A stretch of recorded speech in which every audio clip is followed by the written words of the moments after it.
The valiant 38, as the members of the Lafayette Escadrille were known, played an active part in the struggle for control of the skies in 1916 and 1917.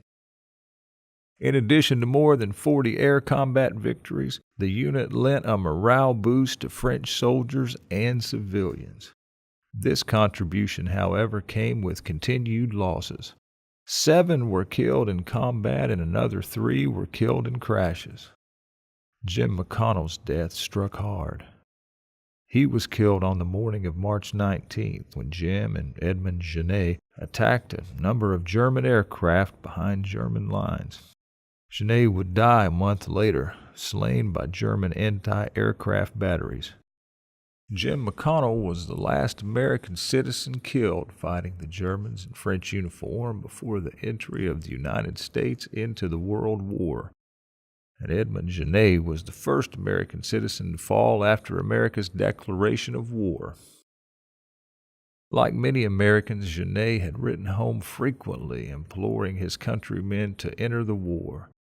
After the 1916 re-election of Woodrow Wilson, whose campaign slogan was, "He kept us out of war," Genet had written home demanding, "Where has all the old genuine honor and patriotism and human feeling of our countrymen gone?"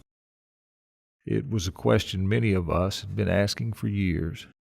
It had taken Germany's resumption of unrestricted submarine warfare in February and the discovery of a proposed German alliance with Mexico, but Wilson at last came before Congress on April 2nd and made the case for war.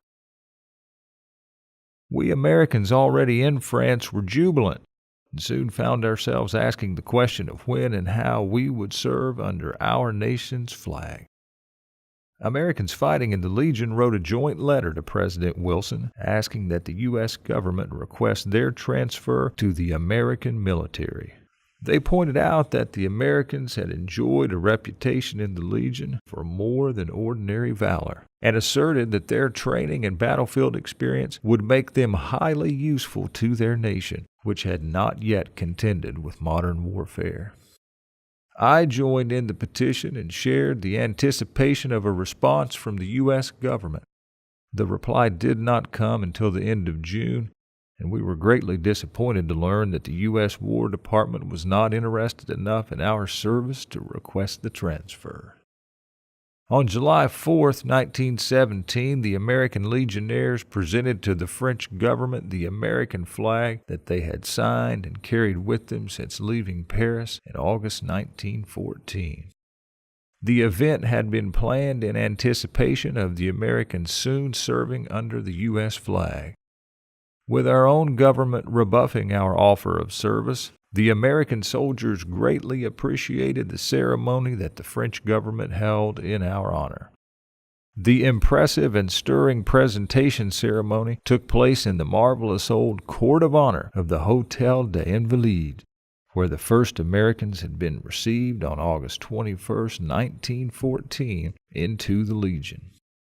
All of the American legionnaires and aviators still in the French ranks were given special leave to come to Paris for the occasion, and they took their place alongside Marshal Joffre, President Poincaré, U.S. General John Pershing, the American ambassador, and other dignitaries of the French, American, and Allied governments.